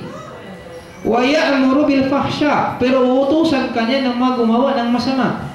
For example, makikita mo Muslim dito, napakarami, kuripot magbigay pag fisabilillah. Pero pag fisabilit takot, in the way of evil, kahit 300,000 for one night sa beer house, ibibigay. Kasi bakit? Pag fisabilillah, alam ng syaitan, para sa'yo yan, sasabihin sa'yo ng syaitan, huwag kang magbigay, baka maging mahirap ka niyan. Ya'idukumul faqra. Ipapromise ka niya ng poverty. Gusto mo bang mahirap? Ang dami na nag-donate for the sake of Allah, naging mahirap sa'yo sila lahat. Gusto mo ba ganun? Pero pag fahsya, sa masama, alam ng syaitan, magagalit ang Allah, sabi niya, hindi, mababawi mo lang, ilan lang bang 300,000 sa kinita mo. Napakarami naman ang kita mo. Ilan ba yan? Ano lang yan? Maliit lamang yan. Bawasan mo naman ang kwento, mag-enjoy-enjoy ka naman. Pagod ka sa trabaho, relax, mag-relax ka muna. Enjoy ka sa taping, mag-relax ka. Mangbabae ka muna. Sabi ng Allah Ta'ala, Wallahu ya'idukumul maghfirah minhu wa fadlun wallahu wasi'. Anong aya to? Saan matatagpuan ang aya na to? Suratul Baqarah, aya 268. Surah Al-Baqarah 268. Pero ang Allah Subhanahu wa Ta'ala ay pinapromise tayo ng Allah ng forgiveness galing sa Kanya. At fadlan, may sabi ng fadlan, bounty, ibibigay sa iyo ng Allah. Wallahu wasi'un alim. Ang Allah Ta'ala sufficient for the needs of His creature. He is wasi. Ibig sabihin ng wasi, napakalawak ng yaman ng Allah. Huwag kang malungkot. Ang Allah Ta'ala bibigay sa lahat. Hindi ka dapat nalulungkot, mga kapatid.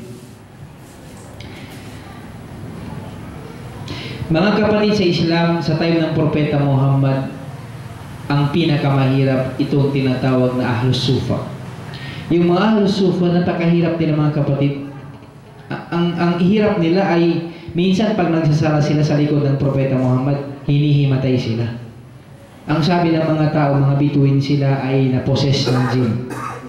Naposes ng jinn. Pero alam ng Propeta Muhammad, kaya sila hininatay kapatid dahil wala silang makain. Natutulog nga sila mismo sa moske. Wala silang tirahan. Natutulog sila sa moske. Sa gutom nila, naglalagay sila sa tiyan nila ng isang bato para lamang hindi humapdi yung tiyan nila. Pero alam nyo ba, si Propeta Muhammad, mas 2 bato na sa tiyan niya. Ibig sabihin, mas naghihirap ang Propeta Muhammad. Wala siyang nakakain. Kung gusto niya lamang maging mayaman, isang sabi niya lang bala, siya ang pinakamayaman sa mundo. Pero ayaw niya. Alam niya kasi parati niya rin remember ang death na talagang temporary. Kaya nga simula nang nakita ni Propeta Muhammad sallallahu alaihi wasallam na si Israfil, na hawak-hawak na yung sur, yung horn, malapit na sa bibig niya, sa lips niya. Tapos nakatingin siya sa taas ng langit, ready. Kung may signal ng Allah, bigla niya ni Hord, doon mismo na wala ng interes ng Propeta Muhammad sa mundo. Kaya sinabi niya, kung itong Uhud na to, napakalaking bundok, gagawin sa akin ng Allah ng gold, within 3 days, walang matitira dito. Lahat ipamimigay ko sa charity. Isabilillah. Ganun ang kasigura. Ganun ang Propeta Muhammad. Kung lamang mga kapatid, naniniwala tayo, paniniwala natin sa sinasabi ng Propeta Muhammad, katulad ng nakikita natin, talagang hindi tayo madidilog ng syaitan. Kaya lang problema natin, naniniwala tayo, minsan nagkakaroon tayo ng duda. Totoo ba talaga yung sinabi ng Propeta Muhammad? Ang tanong dito, kung ipakita kaya ngayon ng Allah Ta'ala sa ating impyerno, sinabi ng Allah. Nang inutusan ng Allah mga angel, hanapin mo doon sa mundo, sino sa makita nyo, mayroon nagsiselcar ng remembrance sa akin. Katulad ng ginagawa natin. Ngayon ang anghel, nahanap tayo ng anghel, lalagyan tayo ng pakpak ng anghel, tapos lilipat sila taas ng langit, lalagyan nila tayo ng mga shield. Tapos tatanungin sila ng Allah. Sabi ng Allah Subhanahu wa Ta'ala, ano, nahanap niyo ba yung mga slave ko? Alam ng Allah, pero ang Allah nagtatanong lamang, alam niya. Wa huwa a'lam. Alam niya. Wa huwa a'lamu minhum. Mas alam ng Allah Ta'ala kaysa sa kanila, ang anghel. Dahil sabi sa ng Allah Ta'ala sa kanila, ano ba ang ginagawa ng tao na nakita niyo? Sabi nila, Ya Allah, nakita namin sila ay nire-remember ka. Pinag-uusapan ka. Sabi ng Allah, bakit? Nakita ba nila ako? Hindi, Ya Allah.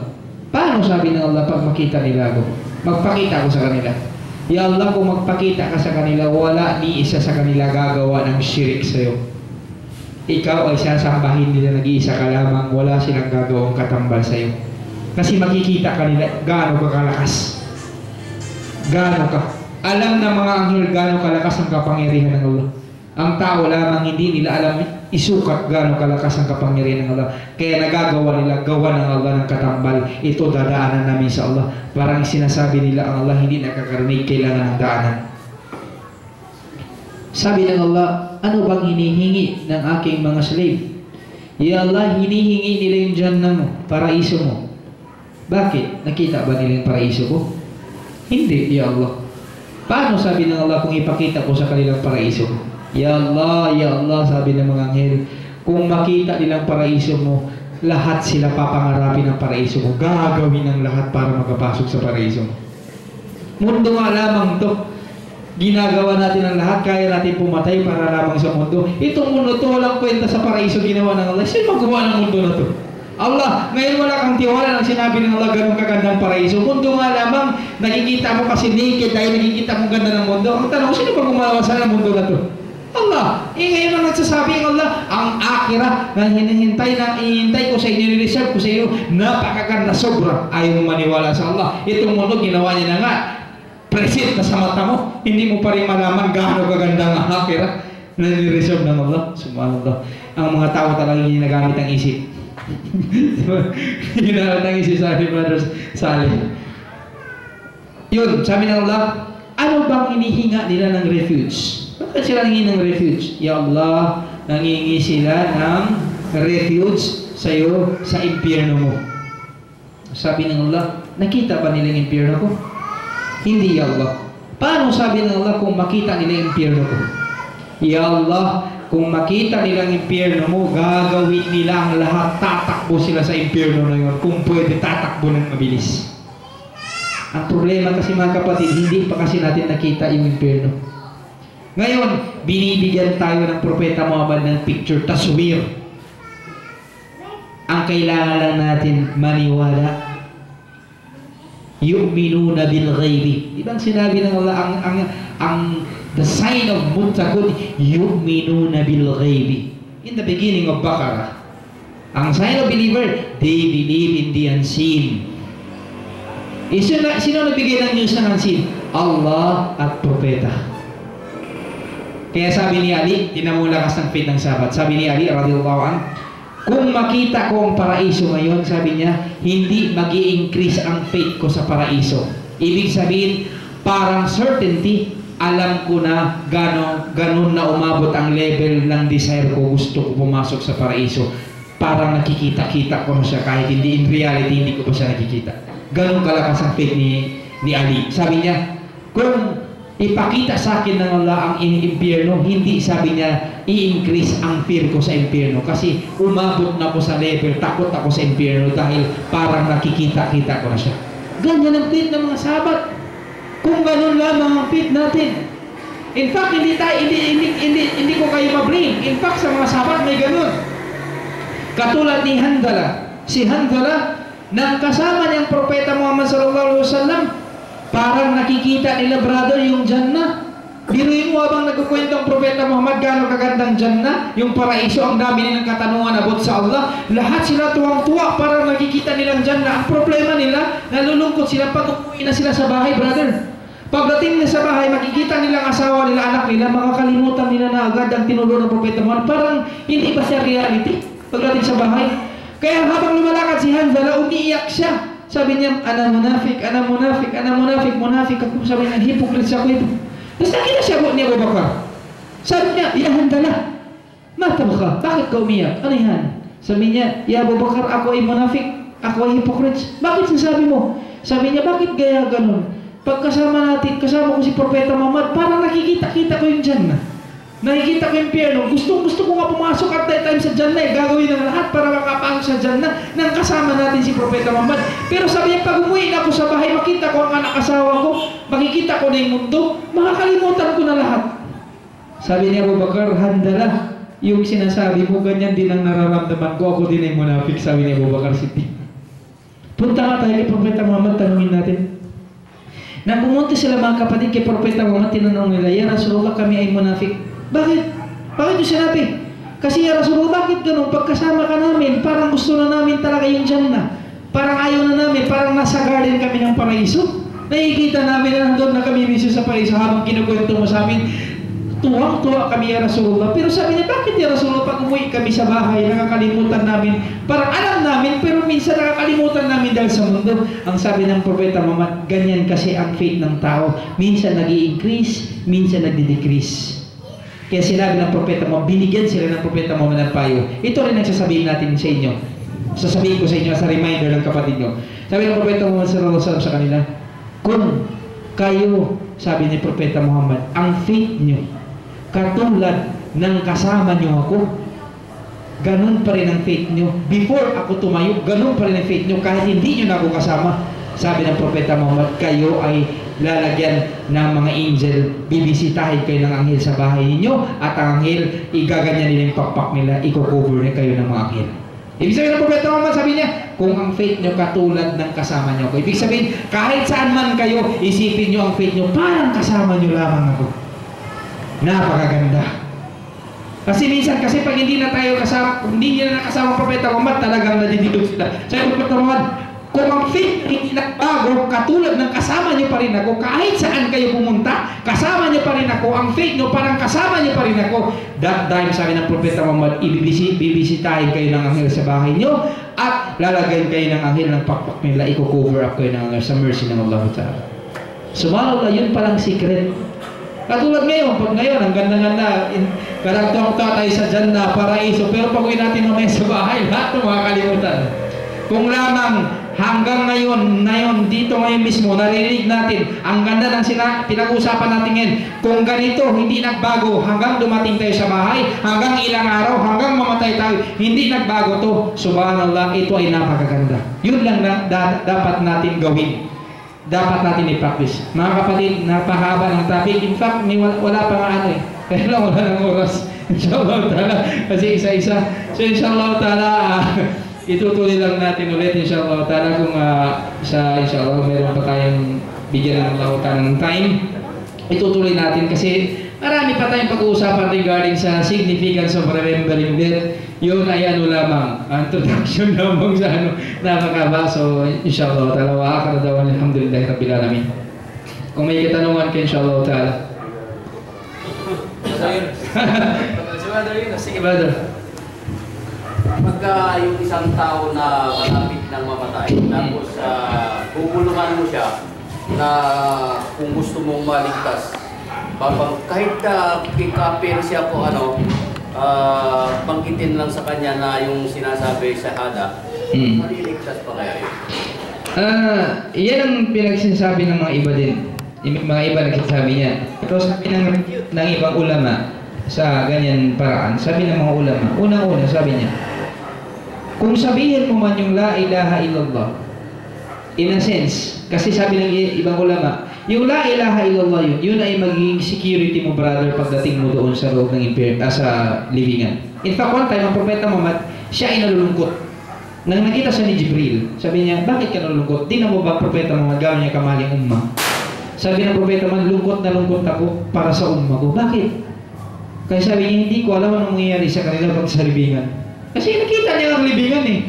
Concern siya sa atin, mahal niya tayo. Sabi ni Jibril, halika, sumama ka sa akin. Pumunta sila ni Jibril. Ang ginawa ni Jibril, binaba niya yung pakpak niya sa o malaki, iiwas ka para hindi ka makapunta sa ship. Kaya tinatapik natin ito, pati mga rokya. Sa grave, subhanallah, nagla-lights ang mukha niya dahil sa la ilaha illallah. Say Muhammad, tignan mo yung umma mo. Dahil sa la ilaha illallah, yan ang magiging ilaw niya sa libingan niya, magiging lights niya. Sabi niya, bumalik ka na. Pumunta sila sa grave grave ng Fajr, hindi Muslim. Yan, kum, tumayo ka. Pag tayo ng isang tao sumisigaw, wasak yung mukha. Sabi niya, ganyan ang umma mo na hindi nagsabi ng la ilaha illallah. Ibig sabihin doon, sabi ng mga ulama, ang la ilaha illallah, hindi mo basta to brother masasabi kung hindi mo inaak. Kung sasabihin mo brother, edi tama pa lang ginagawa ng iba. Pag sa libigan, nagtuturkin ka, talkin. Ang ibig sabihin kasi ng talkin, lakan. Ang sinabi ng Propeta Muhammad, lakino mautakum. In a sense ng sa Lugha Arabiya, mythology ng Lugha, pag sinabi mong mautakum, ang ibig sabihin ng mautakum, ibig sabihin, you are in a state of death, not death talaga. Yung mautakum, nasa state ka ng death. Ibig sabihin, you are in a state of sakrah.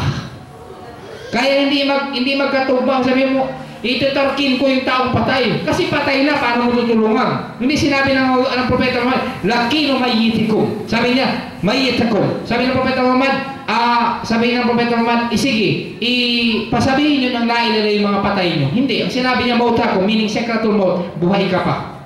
In a state of death. Unconscious. So ngayon, ang tanong, pwede naman pala, brother, hindi tayo mag-ibada. Pagdating sa libingan, tuturuan tayo. Brother, pag namatay ka, tinanong ko ng tatlong katanungan, i-memorize mo sa mundo. Meron iba, ano ba yung tatlong katanungan? Sabi niya, man Rabbo. Susulatin, man Rabbo. Sinong Diyos mo? Ano yung sabihin? Sinong Diyos mo? Ang sasagutin ko doon sa libingan.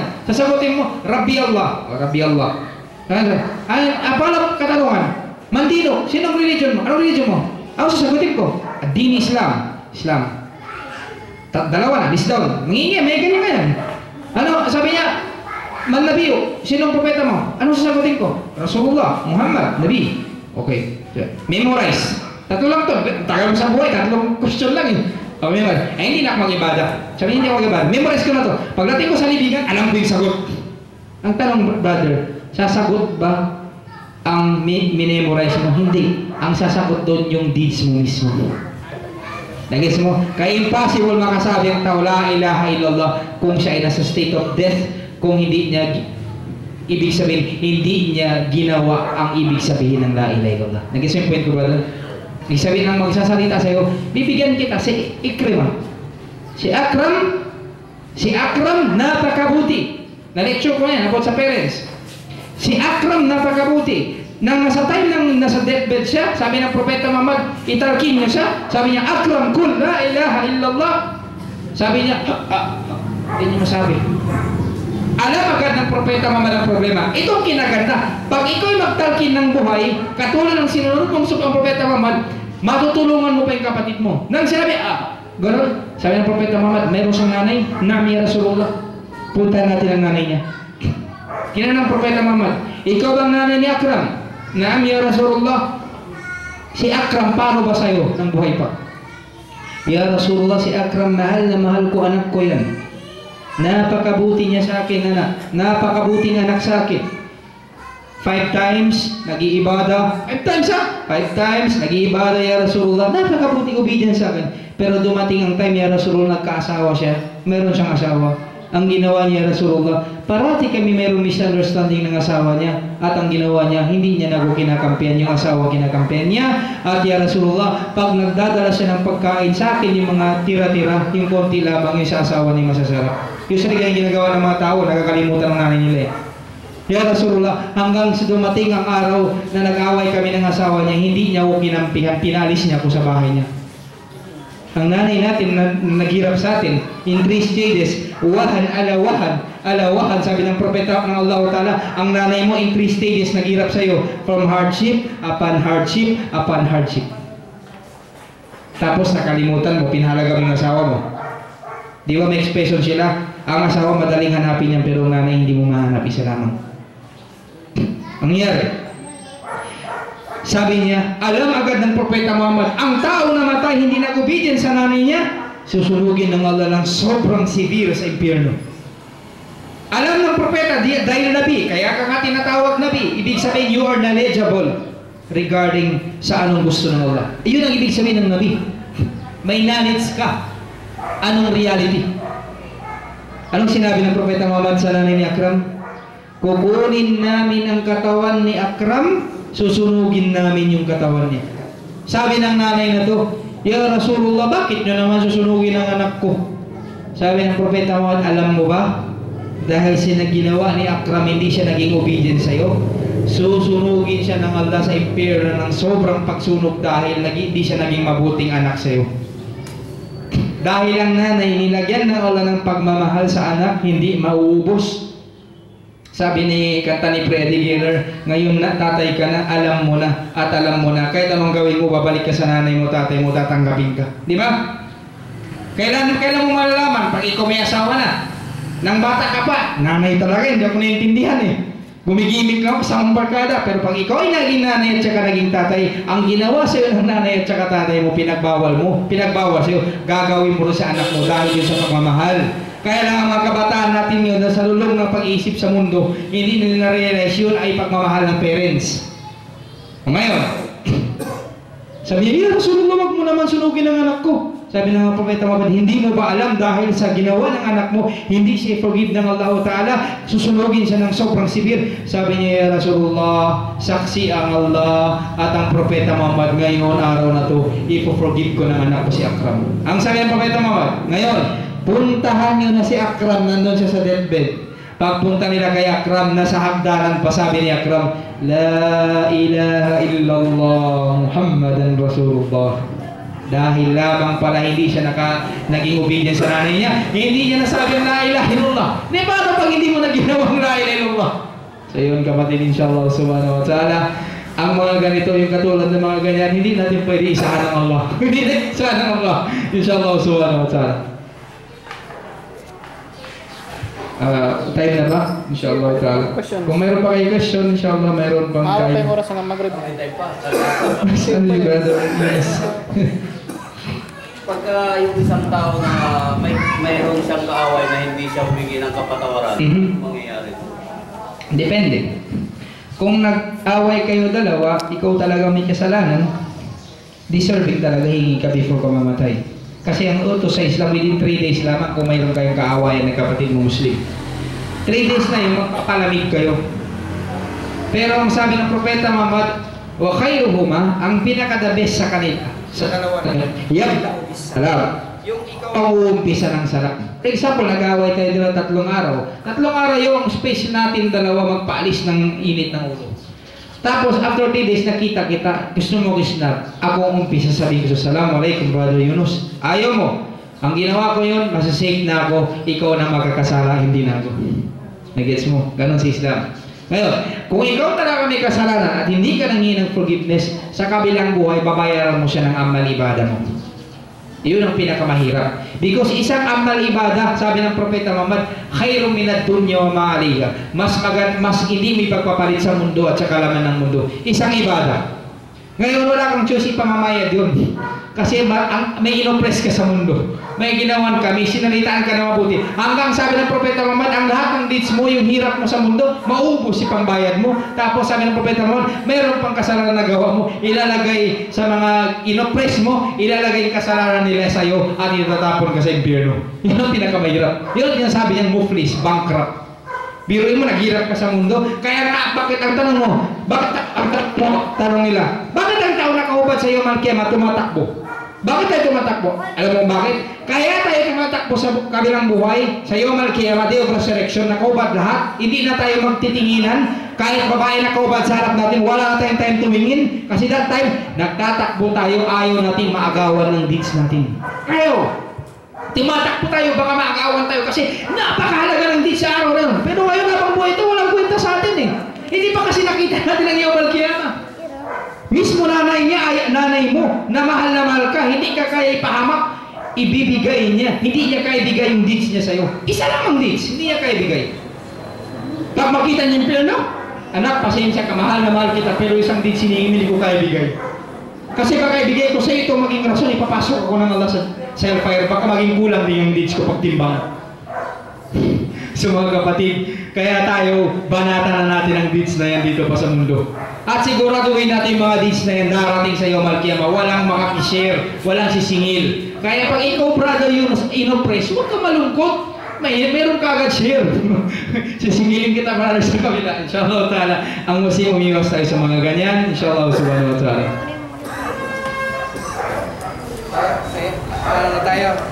Inshallah ta'ala. Mga kapatid, inshallah ta'ala, magdua na tayo sa Allah subhanahu wa ta'ala. Inna Allah wa malaikatahu yusalluna ala nabiyyi ya ayyuhalladhina amanu sallu alaihi wa sallimu taslima. Ya Allah. Ya Allah. i-forgive mo po yung kasalanan namin. At ya Allah, i-guide mo po yung mga kapatid namin. Sa mga kapatid namin, hindi pa sila nakapasok sa Islam, i-guide mo po sila, ya Allah. At sa mga kapatid namin na dito na sila sa Islam, ya Allah, steadfast mo po yung faith nila at kawa mo yung parents namin, katulad ng pag-awa nila sa amin, pag-alaga nila sa amin ng bata pa kami. At kawa mo yung mga kapatid namin sa buong mundo na inoppress ng mga kalaban nila, bigyan mo sila ng victory. At ya Allah, ikaw lamang ang Diyos namin, wala na ibang Diyos. Bigyan mo kami ng kamatayan in a state na naniniwala kami sa iyo na ikaw lamang ang Diyos, wala ng iba. Ya Allah, subhana rabbika rabbil izzati amma yasifun wa salamun ala mursalin walhamdulillahi rabbil alamin. So brother pala, inshallah ta'ala, before natin i-close, halika brother, itong kapatid natin isa mag-convert, inshallah ta'ala. Saan si brother Omar? Ako na lang mag-ano sa'yo brother, inshallah ta'ala. Brother, inshallah subhanahu wa ta'ala, itong testification, narinig mo naman lecture namin ngayon, inshallah subhanahu wa ta'ala. Ang mag-convert sa Islam, unang-una kailangan mo mag-shahadatain. Ang shahadatain kapatid, ito ay magte-testify ka na wala ng ibang Diyos sa sambahin kundi ang Allah na tagapaglikha ng lahat, at si Propeta Muhammad ay ang kahuli-hulihan propeta ng Allah. Okay? At ikaw din dapat maniwala sa lahat ng mga propeta ng Allah. Ibig sabihin, from start of Adam hanggang kay Jesus, before Muhammad, lahat to paniniwalaan mo, propeta ng Allah. Tapos lahat ng mga anghel ay paniniwalaan mo, they are the slave din ng Allah. Ibig sabihin, lahat tayo ay slave ng Allah. Lahat ng mga books ng Allah paniniwalaan mo, at yung Quran, yung Zabur, yung Bible na original scripture ng Bible na sinabi talaga ni Jesus na hindi dinagdagan, paniniwalaan mo yun ay salita ng Allah. Lahat to paniniwalaan mo, maniniwala ka sa impyerno na totoo, maniniwala ka sa Jannah na totoo, lahat na to paniniwalaan mo. Paniniwala mo yun lahat.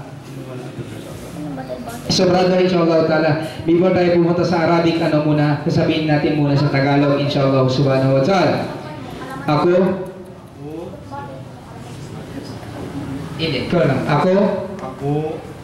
ay si Bernie Ebanalis, Sumasaksi na walang ibang Diyos na dapat sambahin, walang dapat sambahin, walang ibang Diyos na dapat sambahin kundi ang Allah na tagapaglikha ng lahat ng sanglibutan. At ako ay sumasaksi na si Propeta Muhammad ay sugo ng Allah. At ako ay sumasaksi sa lahat ng mga propeta ng Allah. At si Jesus ay propeta at sugo ng Allah. So i-Arabic natin kapatid, inshallah subhanahu wa ta'ala. Ashhadu an la ilaha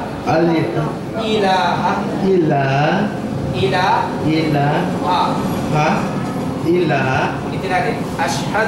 Ashhadu an la ilaha wa ashhadu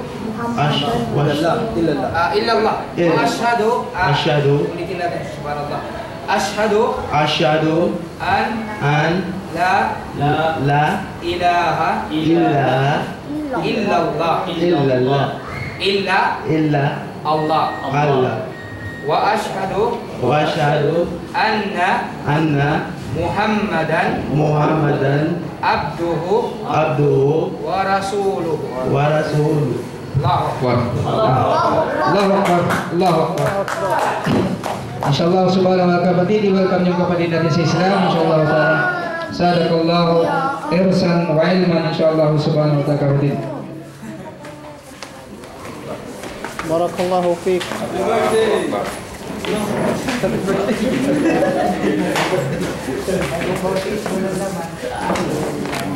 Wag, subhanallah.